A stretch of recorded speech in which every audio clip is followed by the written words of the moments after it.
Last night, I traveled through YouTube, viewing more of the psychologists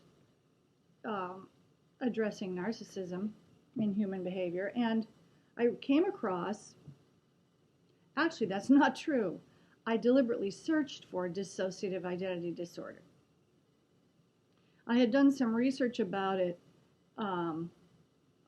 years ago, but didn't realize until last night that there might be YouTube videos on the subject, since there have appeared to be so many on the topic of narcissism.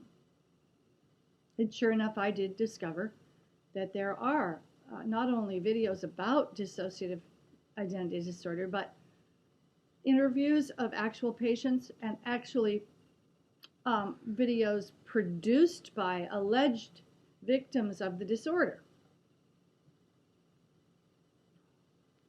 And I just thought, after watching so many of these, including most recently Dr. Grande's critique of Trisha Paytas, is that her name? And then I found her and watched a little bit of one of hers.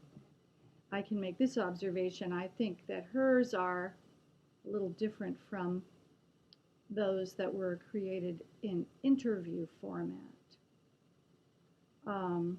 Seems to me that the ones produced as interviews are maybe easier to accept as credible, which isn't to say that Trisha Paytas is not credible. I'm not implying that at all, but that the interview format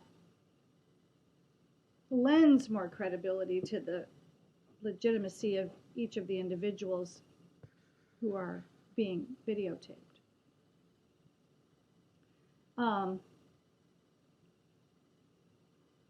But I have a couple comments about this topic with respect to my own life.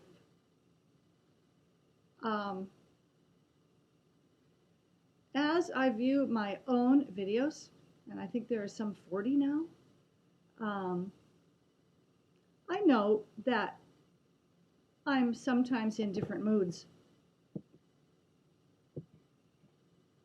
And I know exactly why. There are two substances that do affect my behavior. One is caffeine, and the other is a migraine medicine that I've used for 15 years. And I do note a correlation between having had a migraine, having taken Imitrex, and producing a video. I also note a correlation between eating 5 to 8 Reese cups and producing a video.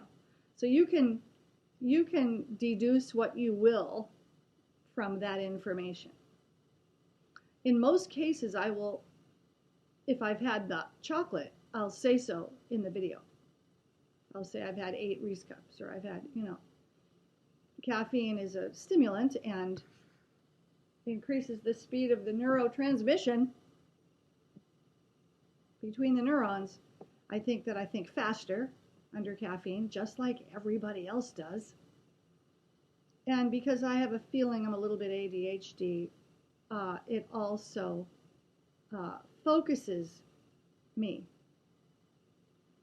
on topic. I had an old friend that one of the boy that I almost married, talked about Ritalin and its effect on ADD, declaring that he would just drink a cup of coffee and it had the same effect as the Ritalin did on him. It would focus his attention. So when I was younger, in my earlier professional performing days, if I had some dark chocolate right before a performance, or about a tablespoon of Colombian roast coffee produced by the stage manager at the Warner where our orchestra played, that would give me the ability to execute highly technical information on my instrument during live performance. So I do know that caffeine increases the performance output, increases the quality, because it enhances dexterity. I'm just playing with my eyebrows because I'm seeing my face in the image on the screen, and I'm obsessed with the fact that my eyebrows are not symmetrical. It's not an OCD thing. It's not a tic. My right eyebrow doesn't look like it belongs with my left eyebrow. And as a visual artist, it annoys me. Where was I here? Oh, right. So the caffeine enhances performance. In fact, I'm going to disclose something. Many, many years ago, I knew a couple professional musicians who were themselves fairly new to the circuit who talked about cocaine enhancing performance. Thank God that's never crossed my path. I'd probably be dead today and not able to provide any helpful information for anyone. So anyway, performance enhancing caffeine has been in my system during many of the videos I've produced. It isn't right now. I just had a tangerine. Sugar only lasts about 10 minutes, so you can take that for what it's worth. But the Imitrex is a mood-elevating sumatriptan succinate. It mildly lifts mood because it's a serotonin uptake inhibitor, which is a phrase that seems, what is the term, counterintuitive? It doesn't make sense to me, because why would you want to inhibit serotonin? I don't understand the terminology, obviously, the mechanism. Because I do feel my mood lift after about an hour after having taken an Imitrex, and it maintains that way for most of the day and sometimes into the next day. But when it's diminishing, when it's waning, I can get irritable and OCD. And that OCD can last for a few days. In fact, I fear that it's permanently altered my personality and made me much more inclined to exhibit OCD behavior now than I ever did when I was younger, before I started taking it.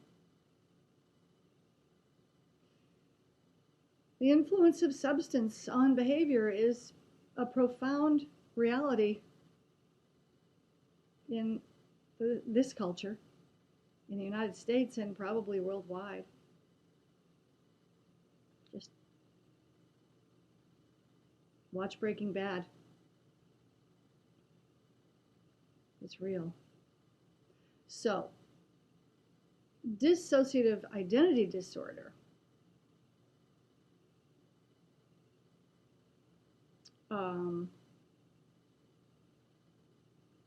this is serious. Naming other identities that allegedly exist within a single organism, single human, and acting out as those identities. It's never happened to me. You may have observed me throughout my life and said, wow, that girl, she's moody. One thing I can say is that I have ragweed allergies, so my eyes itch, especially after I've only been awake for a while. This is the start of my day, as I speak to you.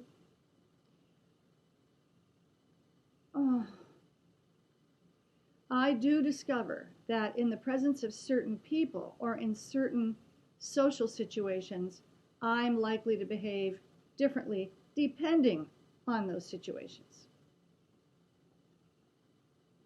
In a room filled with just men, I will be this person. In a room filled with mixed company, I might be this person. In a room filled with just females, I'll be a different person.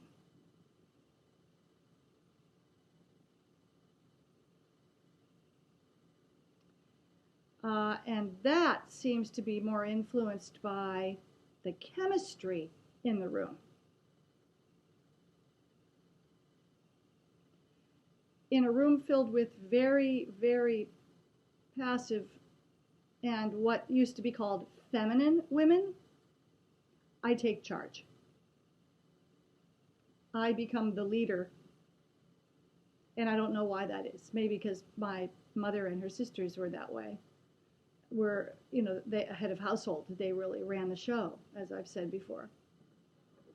In a room filled with men,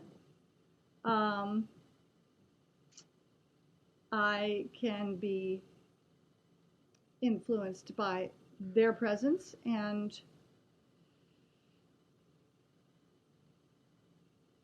feel like one of the boys. If I'm attracted to any one of the men in the room, then I'm somebody else.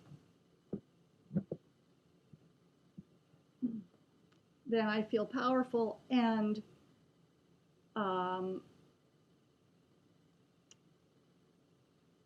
desirous of their attentions as men. I don't know if anybody watching this particular video can identify with any of this. Maybe, maybe not. I guess what I'm leading up to is the point that my nose itches. I'm not lying. I just have an itching nose. I think our behavior is influenced by the people in the room and the social expectations, maybe. Whether we feel intimidated or emboldened. And I think individuals can feel either way, depending on the people in the room. And maybe I'm easily influenced by other people. Maybe my behavior is, and maybe that's not so normal. But I do modify, intentionally and otherwise, depending on how you're acting toward me. I have different self-perceptions. And that's influenced by you and your ilk or whomever else is present.